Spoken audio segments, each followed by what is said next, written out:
Hi everyone, welcome back. Today we are going to start a new chapter, and that is elements of company law. So in the previous videos we had done the chapter about company secretaries. Okay, there we learned about what is ICSI, what is the vision, mission and motto of ICSI, what is a company secretary, which companies need a company secretary, and then what is our function, what is our duty, and what are the various services that we perform. That was a huge list, right? That we perform so many services. Now, we will delve into the next chapter, and that is company law.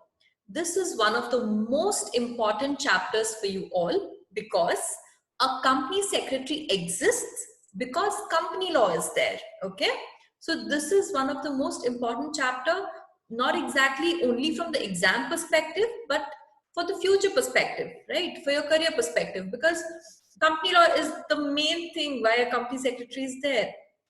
So today we are going to learn about company law. Okay. So in a company law, first we need to understand on what is company. Okay. Company is a word which, see, most of these words are derived from Latin words. So company is also derived from a Latin word where it basically meant people who came together in groups and had their meals together. All right. So it was something like where people come together for a common business. That is company. Okay. Corporation is also a word which is derived from a Latin word, and that means kind of like, an artificial person.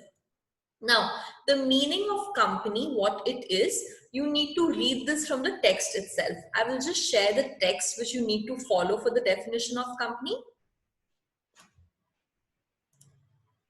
Yeah. So here it is. The word company is derived from a Latin word that is com, which is with or together, and panis, which is bread. So people who come together for their bread is a company. This can be asked in your MCQ, like, companies derived from a Latin word, which two words, so that kind of options will be given. So you need to remember this part. Then another thing which I would like to talk about is this again. The word corporation is derived from corpus, which means body.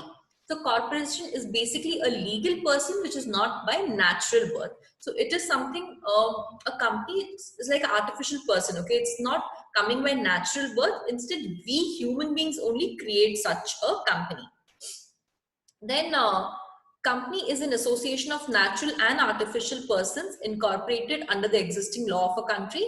Company means a company incorporated under this act or under any previous company law. There were many previous company laws before 2013 also. The immediate previous being the Companies Act 1956. And it is capable of surviving beyond the lives of its members. Now, company is not only a legal institution, it is a means of cooperation, organization. Then this part you need to take note of. Lord Justice James had defined a company as an association of many persons who contribute money or money's worth, as in they could have contributed an asset also, like a building or a land. Okay, so it's an association where many people come together, they contribute money or some other asset, and they get involved in some trade or business, and then they share profit or loss, whichever arises from that company. So the proportion of capital to which each member is entitled is his share. Now this definition could be given, and you might need, there could be an MCQ about who gave the definition of company as an association of person who's people who are contributing money or money's worth and sharing profit losses, carrying out business, and then they would give you 4 options. Okay, so you need to remember that this definition was given by Lord Justice James, Lord J. Justice James. Okay. Now, coming on to the next part. So, basically, that's what is a company. All right. There are few things which you need to take note.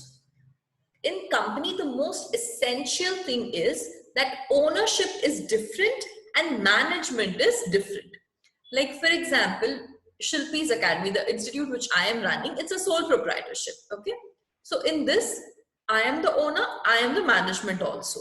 So mostly what happens in partnership firms or even in small privately held companies also, it's the same thing. ownership and management is same. However, in company basically means where ownership is different, management is different. Like say you people have some shares of Reliance company. So you also are part owners of that company, right? Because you're the shareholders. But do you take part in the management? No. Who takes care of the management of the company? It's the board of directors of Reliance. So they are the management. They could also hold shares, that's different. But they are the management and the shareholders are the owners. And ownership and management is a clear distinction. Okay? We don't participate in the day-to-day affairs of the company. So this is one very important characteristic which you need to keep in mind for a company. The first characteristic of a company is corporate personality.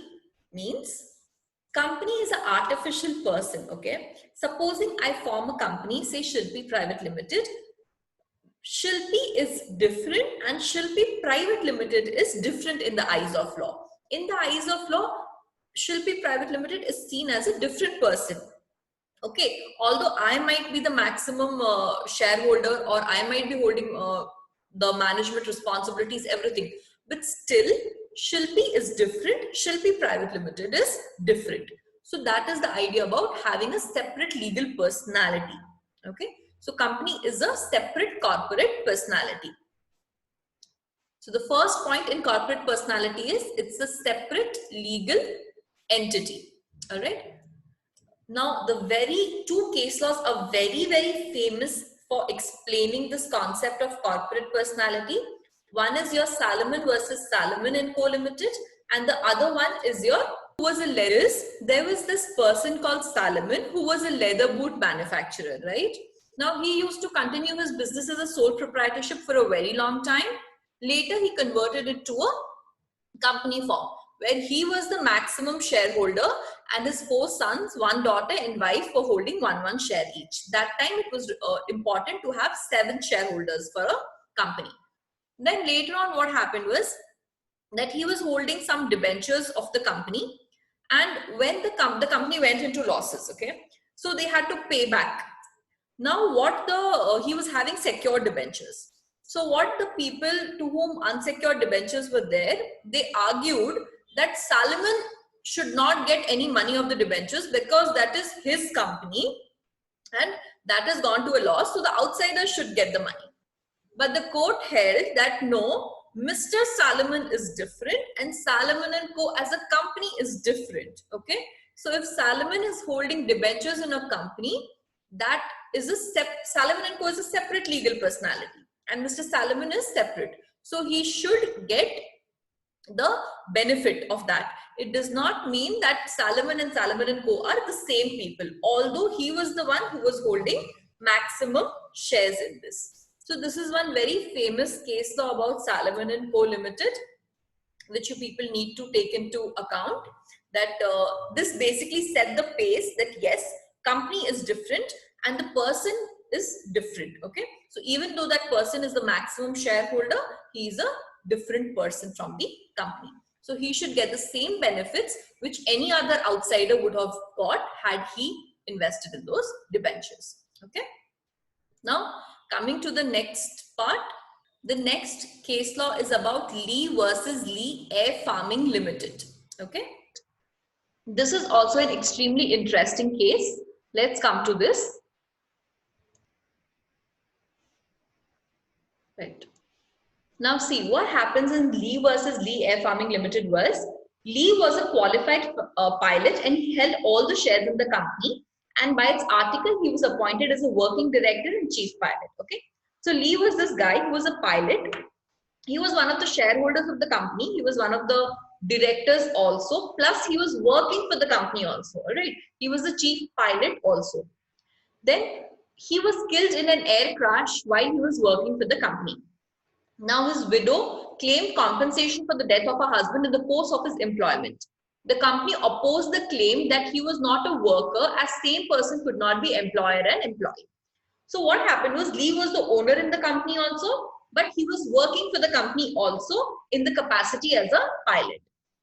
So when he was flying the plane for the company, the plane crashed, he died. Now the widow said that since he was a worker for the company, he was an employee of the company should compensate him something. Like if a worker loses his life, how they compensate the worker. Similarly, she said that the company should compensate the worker. But the company opposed, saying that no, Lee was the owner in the company also. That is, he was the employer. So how can the same person be the employer and the employee? See, these type of cases are very common in things like, say, in a hospital. Okay, in a hospital also, a lot of the doctors itself are the owners and directors, and they do the surgeries also. So they get a separate fees for being the surgery. They're a doctor also. They should get all the benefits that a doctor also gets. Plus, they are in the director team also. However, the decision of the court was that Lee was a separate person from the company and his widow should get the compensation. So this was the case about Lee versus Lee Air Farming Limited. Lee, although he was the employer and employee, but Lee was different and the company is different.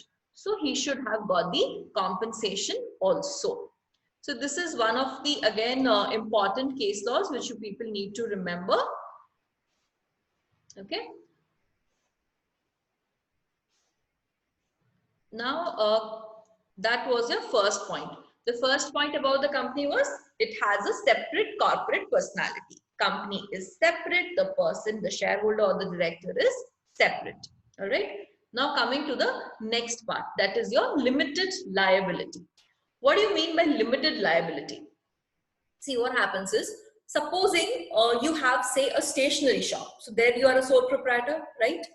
Now, what happens is that you sell, say, 1 lakh worth of stationery to a corporate, okay, who is supposed to give you the money back, but you lose the money, the corporate runs away, okay. So now this 1 lakh worth of stationery you had also got from your supplier on credit, okay. Company, your stationery shop doesn't have any money right now, okay. Now your supplier asks you for that 1 lakh rupees. Can you say that no, there is no money in the stationery shop, so I cannot give you any money? You cannot say that. Why? You're a sole proprietor. The person, the supplier will tell you, I am not bothered whether the shop has the money or not. You sell your personal assets and give me the money. So if you lose the money in the business in a sole proprietorship or a partnership, you are personally liable. Personally liable means what? You might have to sell your house, your car, your jewels, your personal savings account.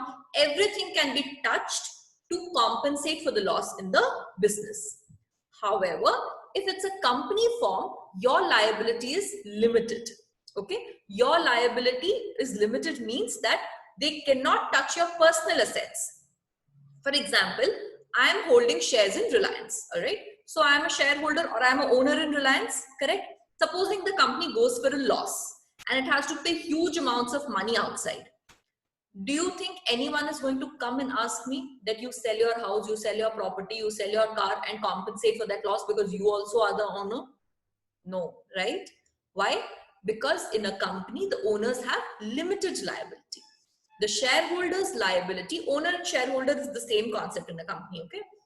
So the shareholders' liability in a company is limited only up to the amount which is pending. Okay, that calls which is pending. You, if you have studied in 12th, you remember the entire share money, the given application, allotment, calls, etc.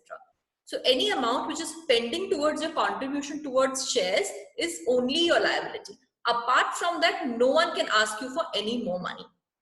Okay, so that is the concept of limited liability. So company has the shareholders have limited liability. Okay, so the first thing is, if A holds shares of the total nominal value of 1,000, he has already paid 500, that is 50% as part payment at the time of allotment. He cannot be called upon to pay more than 500 of the amount which is unpaid on the shares. If he holds fully paid shares, then no further liability, even if the company is declared insolvent. Okay, so that means that what is your liability? Only the amount which is pending towards your shares contribution. In case your amount is fully paid on the shares, the company goes into a loss, it becomes insolvent, does not affect you. You are not supposed to pay any money. You are not having any liability. That is the idea of limited liability. Second is, in case of the company limited by guarantee, the liability of members is limited to a specified amount mentioned in the memorandum. Okay. Now, see, there are two types of companies. Okay. One is your limited by shares and one is your limited by guarantee. Limited by shares is what? The liability of the company is limited only up to the amount what is contributed towards the shares. All right. But limited by guarantee is that the members know, they give a certain guarantee. Like, for example, I am a member in a company, I give the guarantee that I guarantee up to 5 lakh rupees in case the company goes for a loss. Okay. So that name and that amounts will be mentioned in the memorandum of the company. Memorandum is one of the charter documents of the company. So every company, when they're incorporated, they have these two important documents, memorandum and articles. Okay. So in the memorandum, the name of the person and the amount will be mentioned, that this is the amount which is guaranteed by this person. Now, when the company is going and then the company goes for a loss, it becomes insolvent. So then what happens is, whatever is the assets in the company, that amount is used. After that also, if some more amount is pending, where do they go? They go to those people mentioned in the memorandum who had given a guarantee.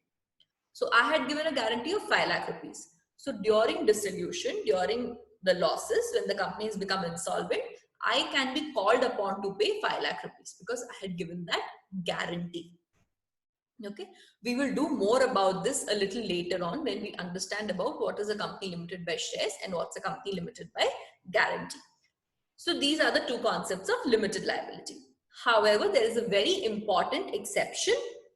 The members become personally liable if the membership falls below the prescribed minimum and the business is carried on for more than 6 months thereafter. This is a very important concept, okay? Just try to understand this properly. Okay.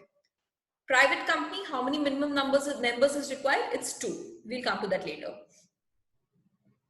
Public, how many minimum number of members is required? It is 3. Okay. Now, supposing you people started a public company. 4 of you started a public company. All right. There were minimum 3 members. 4 of you started. All right. Now, what happens is 2 of them had a fight and they left the company. Now, how many people are there in their public company? Only 2 of you are there. But minimum required is how much? 3. Okay. So this Companies Act gives you a grace period of 6 months. All right. Means within 6 months, you should increase your number. That is your 2. Now bring it to 3 at least. Or you should close the company. Or you can bring it to private limited. You can convert it to private limited. They'll give you 6 months time for this. Okay. In 6 months, you did not do anything. You are aware that you are only 2 people, but while you should be 3 because you're a public limited company, but you didn't do anything. Now what happens is, once 6 months is over, whatever is the liabilities of the company, you both, because you knew all these things and still you were doing it, you both become personally liable for all the liabilities of the company. Now the concept of limited liability is no longer existing. Okay. Company had a limited liability, but because the minimum number of members are not there, even after 6 months, you people have not changed. Now after 6 months, whatever liabilities you incur, you people become personally liable. So personally liable is what? Your personal properties can be touched to make good the losses of the company. That is the concept of limited liability. Okay. I hope these two concepts is clear. What is a corporate personality and what is a limited liability. Okay. Now the third point which we will discuss is perpetual succession. Okay.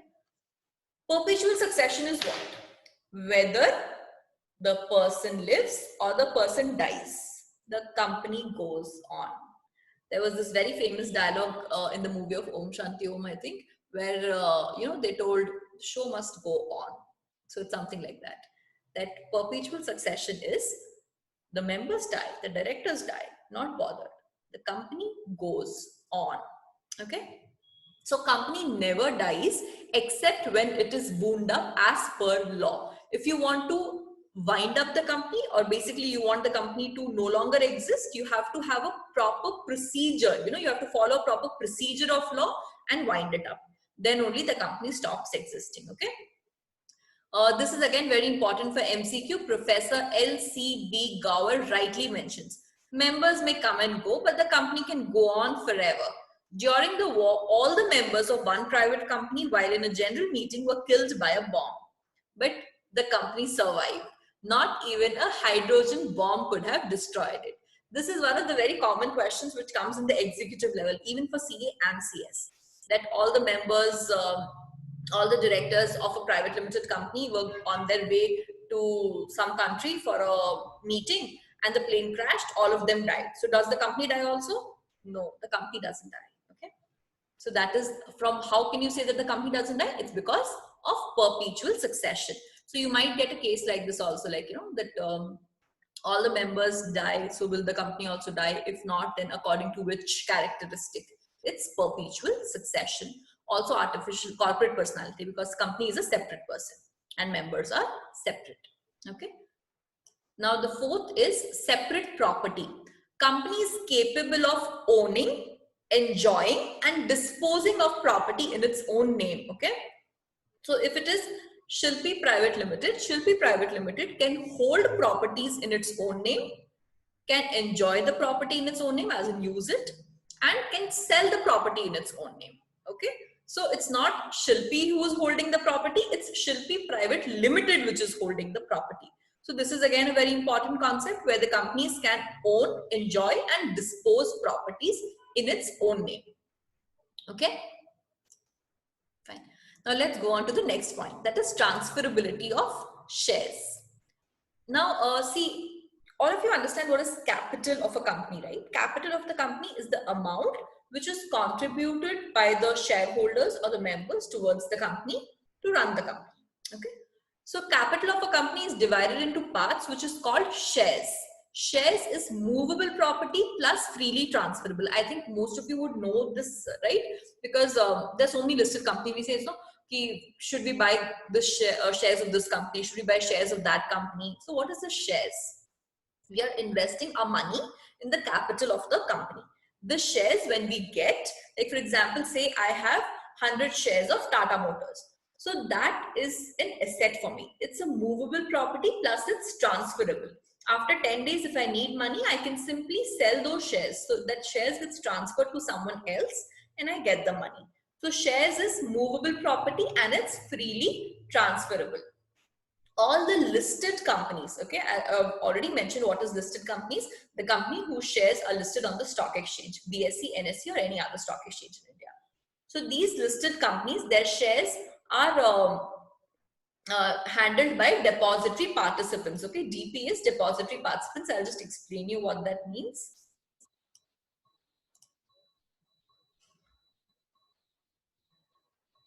One second. Sorry. Yeah. So here. As of now, in most of the listed companies, the shares are transferable through electronic mode, that is depository participants instead of physical transfer. Before, what used to happen, no, most of these shares were transferred physically. It used to take a lot of time for the shares, for the stamping, and then it would go by post, etc. However, now everything is electronic. You need a demat account. I'm sure you would have heard of what is a demat account. It's almost like opening a bank account where you trade in the shares. So you open a demat account and you can actually sell your sell and buy shares through that account. So all the listed companies, their shares are transacted in this mode through depository participants. This is a little complex term to explain. I will just explain you in a simple way. There are two depositories in India, okay? NSDL and CDSL. All the listed company shares is held by these two depositories. And these two depositories have a lot of branches under them, which is known as depository participants, like DPs. This work is done by a lot of banks also. I'm sure if you would have heard of Sher Khan, Angel Broking, ITI Financial Services, Carvey, all these are depository participants. They are the people with whom we open a demat account and we start trading in shares with them. So these DPs are under one of the depository. This is a brief understanding just to make you like understand what it is about. In CS Executive, we have an entire chapter about this depository participants. Okay. Now coming on to the next part. Yeah. So now coming on to the next part is your, the next point is capacity to sue and be sued. A company is a body corporate. They can sue and be sued in its own name. To sue means to institute legal proceedings against a person or to bring a suit in a court of law. Okay. So now what happens is, if supposing Shilpi Private Limited does not pay certain money to a supplier, okay, the supplier need not sue Shilpi. The supplier need not sue me. The supplier can sue the company. Okay. So company has that capacity that on its own, it can put a case against someone or someone can put a case against that company. All right. That is what is capacity to sue and be sued. Then what is contractual rights? Company can enter into contracts for the conduct of the business in its own name. Shareholders cannot be sued for the company's contracts and neither can enforce it on the company. So this is what is your contractual right. Means what? Company wants to enter into a contract with one of its supplier that it will all buy 100 quintals of a certain product every month from that company. So the company will enter into a contract in its own name. Okay, the director is not entering into the contract. Director is just signing on behalf of the company. Of course, company cannot sign on its own, right? The director signs for it. So the company will enter into contract for its business in its own name, right? Next is the shareholder cannot be sued for company's contracts and can neither enforce it on the company. Now, if some contract goes wrong, the supplier cannot put a case against the shareholder. Okay, so I am a shareholder of Reliance. If Reliance enters into some contract and something goes wrong, that person will not put a case against me. That person will put a case against Reliance. Okay, so shareholder cannot be sued for the company's contracts, and I cannot enforce it on the company also. Okay, like as in I don't have any liability also now. I don't have any right also to say that no, you should follow this contract. I cannot enforce it also on the company. That is your contractual rights. Coming to the next point is your limitation of action, separate management, voluntary association for profit, and termination of existence. These are very simple points which I would like to explain it to you from the text itself. Coming to limitation of action. Company cannot go beyond the power what is stated in the Memorandum of Association. Memorandum of Association is one of the charter documents of a company. Whatever is mentioned in that, company has to do within that. Like, for example, memorandum says company can do business in stationery products. So company has to do business only in stationery products. It cannot do business in metal products. Okay. So limitation of action means that the company has to follow what is mentioned in the memorandum. It has to be within that round. Okay. Like your boundaries are set and you have to be inside that boundary. The next is you can also say that the Lakshman Rekha is set by this. The next point is your separate management. This part anyways, I've already mentioned it, that members or the owners or the shareholders are different. They just invest. But management is different. Okay. The management takes care of the day-to-day business of the company. Next is your voluntary association for profit. It is formed for the accomplishment of some public goals whatsoever. Profit is gained is divided amongst its shareholder or restored for the future expansion of the company. Only a Section 8 company can be formed with no profit motive. So most of the companies are formed with the intention to earn profit. There's only one type of company which is known as Section 8 company. Okay. In the previous Companies Act, it was known as a Section 25 company. So Section 8 company is a company which is formed with the intention of not for profit. Okay. Like it could be say, for education, for sports coaching clubs, like you can have some cricket coaching academy in your area, which is actually with an intention of not for earning profit. It's like whatever profits they earn, they don't distribute it to the shareholders as dividends. This profit is invested back into the company to again increase your the object what you're working for. Like for example, if it's a cricket coaching academy, the profit is again reinvested to buy better sport equipments and so on. Okay. Now the next point is your termination of existence. It cannot die a natural death, right? Because it's an artificial person. That's why you might see in some of the ads, Dabur, Baidyanath, so a company from 130 years, 120 years, because the company doesn't die. It's an artificial person. Since it was created by law, it has to be wound up by law only. So that's what they are trying to say over here. That's all about the characteristics of a company. You need to remember these characteristics. That is corporate personality, it has a limited liability, it has perpetual succession, separate property, and so on. You can put up some abbreviation to learn this. I use the abbreviation of top class, and then the abbreviation is TOP, top class, CLASS. You are the one who is top class. So T is transferability of shares. Then O is, you can say it is ownership. Ownership is separate over here. Okay. So this O can be used in a way like separate property. Okay. It's actually the term is now used as separate property, but you can think of it as ownership is separate, management is separate. Then P is your perpetual succession. Then C is your capacity to sue and be sued. L is your limitation of action. A can be your artificial person, corporate personality, that is. S could be again separate property and separate management. So you can use the abbreviations however you are comfortable to remember these characteristics. Okay. So that's all about company. What's a company and what are the characteristics of a company? It was a lengthy class, but this is one of a base for your entire career as a company secretary. Good luck. We'll meet again. Bye-bye.